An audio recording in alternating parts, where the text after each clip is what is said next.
नमस्कार किसान भाइयों, स्वागत है आपका शिवाजी कृषि फार्म पर। फूलों से फलियां बनने की प्रोसेस स्टार्ट हो गई है। तो इस अवस्था में आपको जो तीसरा स्प्रे है वो कर देना चाहिए, क्योंकि इस समय आपकी फसल को फंगीसाइड की सबसे ज़्यादा आवश्यकता होती है। और उसके साथ ही इसी समय पर जो इल्लियों का प्रकोप है वो बहुत भारी मात्रा में इल्लियों का अटैक होता है। समय अगर आप अपने सोयाबीन से अच्छा उत्पादन लेना चाहते हैं तो फूल से फलियां बनते समय एक फंगीसाइड और इल्लियों के लिए एक अच्छा कीटनाशक, और उसके साथ अगर आप कुछ न्यूट्रिशन आप वैल्यू आपके सोयाबीन की क्रॉप में ऐड करना चाहते हैं तो कोई टोने जो एनपीके युक्त खाद हैं या माइक्रो न्यूट्रिएंट मिक्सचर, उनका आप इस समय पर इस्तेमाल कर सकते हैं। तो हमारे सोयाबीन में क्या स्प्रे करने वाले हैं, आइए बात करते हैं। फंगीसाइड का हम इस्तेमाल करने वाले हैं टेबुकोनाजोल 10% प्लस सल्फर 65% WG। अब जैसा कि पिछले वीडियो में मैंने आपको बताया था कि हमारे जो 24-33 है उसमें जो एंथ्रेक्नोज की समस्या देखने को मिल रही है, तो इस वजह से हम ये फंगीसाइड का इस्तेमाल कर रहे हैं। हालांकि इस समय पर सबसे अच्छा रिजल्ट आपको प्रैक्सर फंगीसाइड का देखने को मिलेगा, लेकिन चूंकि इस वर्ष जो हमारी सोयाबीन की फसल है वो बहुत ही कमज़ोर दिखाई दे रही हैं, और हमको लग रहा है कि उतना अच्छा उत्पादन हमको हमारी सोयाबीन की फसल से नहीं मिलेगा। इस वजह से हम इसमें एक सस्ते फंगीसाइड का इस्तेमाल कर रहे हैं, क्योंकि केवल एंथ्रेक्नोज की समस्या हमारे सोयाबीन में दिखाई दे रही है। इस वजह से हमने इसमें टेबुकोनाजोल प्लस सल्फर का कॉम्बिनेशन लिया है। टेबुकोनाजोल जो हमारे सोयाबीन में सिस्टमिक फंगीसाइड का काम करेगा, और ये एंथ्रेक्नोज को हमारी सोयाबीन की फसल में नियंत्रित करेगा। इसी के साथ जो इसमें सल्फ़र की मात्रा दी है, तो सल्फ़र एक कॉन्टैक्ट फंगीसाइड के रूप में भी कार्य करेगा। और चूँकि फूल से फलियां बनते समय सल्फ़र की बहुत अधिक आवश्यकता हमारी फसल को होती है, तो इससे सल्फ़र की पूर्ति भी हमारी सोयाबीन की फसल में हो जाएगी। कीटनाशक के रूप में हम इसमें लेने वाले हैं सोलोमन, जिसमें कि बीटा साइफ्लुथ्रिन और इमिडाक्लोप्रिड का कॉम्बिनेशन होता है। ये सिस्टमिक और कॉन्टैक्ट दोनों तरीके से काम करती है। ये हमारे सभी प्रकार के रस चूसक कीटों और विशेषकर सफ़ेद मक्खी को बहुत अच्छे तरीके से कंट्रोल करती है। तना मक्खी है उसको भी बहुत अच्छे तरीके से कंट्रोल करेगी।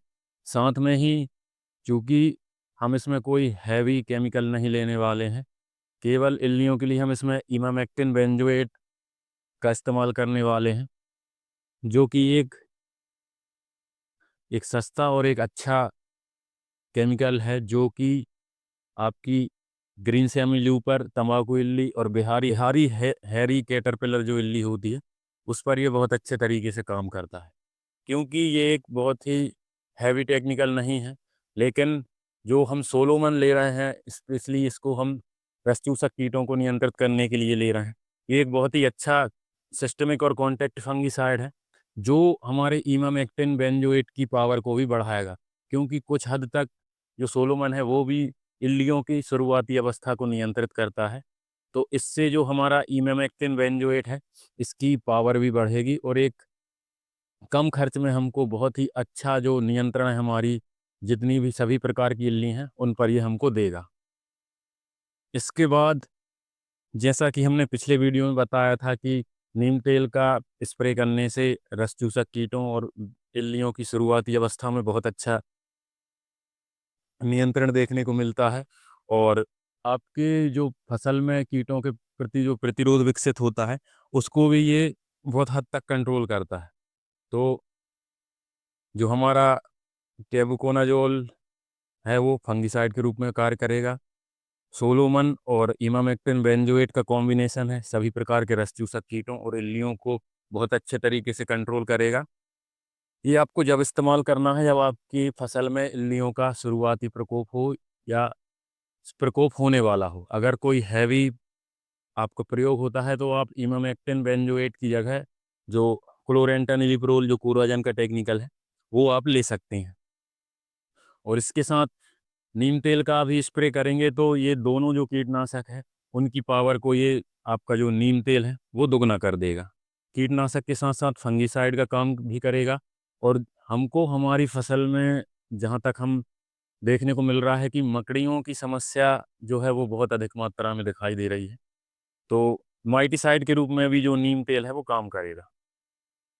अब इसके बाद एक बहुत ही शानदार प्रोडक्ट है, ये टाटा का प्रोडक्ट है जो कि एक्वाफर्ट फोलियर पल्सो के नाम से आता है। इसमें न्यूट्रिशन वैल्यू की बात करें तो इसमें NPK-S यानी कि नाइट्रोजन, फास्फोरस, पोटेशियम और सल्फर की जो मात्रा है, इसमें 6% नाइट्रोजन होता है। इसके साथ इसमें फास्फोरस 0% होता है और पोटेशियम की बात करें तो पोटेशियम 31% होता है और सल्फर 7% होता है। अब ये स्पेशली सोयाबीन में फूल से फली बनने की अवस्था के लिए डिज़ाइन किया गया है। जब फूल से फली बन रही होती है, तो जो हमारा पौधा है, उसको कुछ मात्रा में फास्फोरस और जो पोटेशियम है, वो सबसे अधिक मात्रा में पोटेशियम की आवश्यकता होती है। उसके साथ इसमें सल्फर की आवश्यकता भी होती है। तो इसमें जो न्यूट्रिशन बैलेंस है, वो कुछ इस तरीके से दिया गया है कि अगर आप सोयाबीन की फसल में इसको फूल से फली बनने की अवस्था में आप स्प्रे करते हैं, तो बहुत ही शानदार इसका रिज़ल्ट पाया गया है। सभी के साथ हम जो सिलिकॉन बेस चिपको है, उसको भी इस्तेमाल करने वाले हैं। सोयाबीन की फसल में जो फसल का रेट है, वो उतना अच्छा रेट नहीं मिलता है। तो अनावश्यक लागत लगाने, अगर आवश्यकता नहीं है, तो कोई महँगे कीटनाशक का इस्तेमाल आपको नहीं करना चाहिए। तो सबसे पहले हम बात करें टेबुकोनाज़ोल प्लस सल्फ़र, ये हमको लगभग ₹300 1 एकड़ का इसमें खर्चा आ रहा है और लगभग हम इसको 400 ग्राम प्रति एकड़ के हिसाब से इस्तेमाल करेंगे।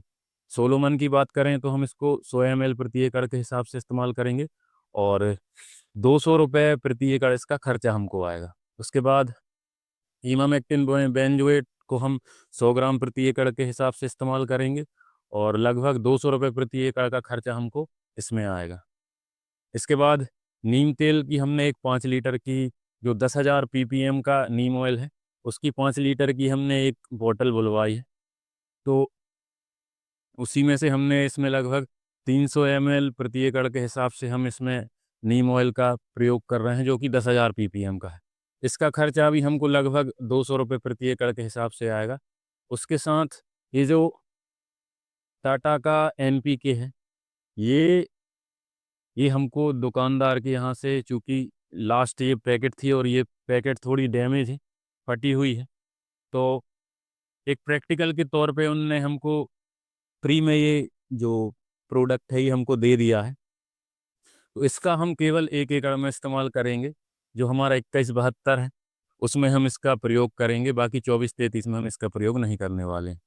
तो इसके खर्च की बात करें तो ये लगभग ₹340 इसका खर्च आता है प्रति एकड़, लेकिन हमको ये जो प्रोडक्ट है वो फ्री में मिल गया है प्रैक्टिकल करने के लिए। और इसके साथ हम ये चिपको का इस्तेमाल करने वाले हैं। वैसे तो 2 एकड़ में 100 ml चिपको का आप इस्तेमाल पर्याप्त मात्रा में हो जाती है, जिसका खर्च आपको ₹100 प्रति एकड़ पड़ेगा। लेकिन चूँकि नीम ऑयल का हम इस्तेमाल कर रहे हैं, तो हमने इसमें मिक्स करने के लिए अलग से 50 ml चिपको अलग से ली है, जिससे कि इसको हम अच्छे चिपको को इसमें अच्छे से घोलकर फिर हमारी फसल में स्प्रे करेंगे। तो इन सभी को लगभग 300 से 350 लीटर पानी में हम मिलाकर स्प्रे करेंगे। तो सबसे पहले हम इसमें ये फंगिसाइड को मिक्स करेंगे। उसके बाद जो सोलोमन है, जिसमें कि ओडीज़ फॉर्मूलेशन में ये ऑयल डिस्पर्सिबल, तो सेकंड नंबर पे हम सोलोमन को मिक्स करेंगे और उसके बाद आपको जो एसजी फॉर्मूलेशन है, उनको मिक्स करना चाहिए। तो तीसरे नंबर पर हम इसमें इमामेक्टिन बेंजोएट को मिक्स करेंगे।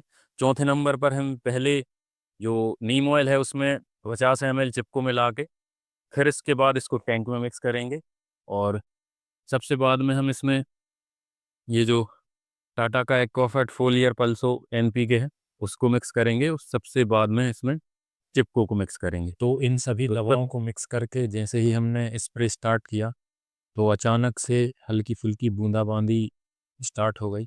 वैसे तो हमने इसमें जो चिपको है वो 150 ml इस्तेमाल की है। तो किसान भाई कमेंट करके बताएं कि हमको इस स्प्रे का रिजल्ट मिलेगा या नहीं। इसी तरह खेती से जुड़ी जानकारी के लिए मेरे यूट्यूब चैनल को सब्सक्राइब कर लें और बेल आइकन को ही प्रेस कर लें जिससे आने वाले वीडियो का नोटिफिकेशन आपको मिलता रहे। धन्यवाद।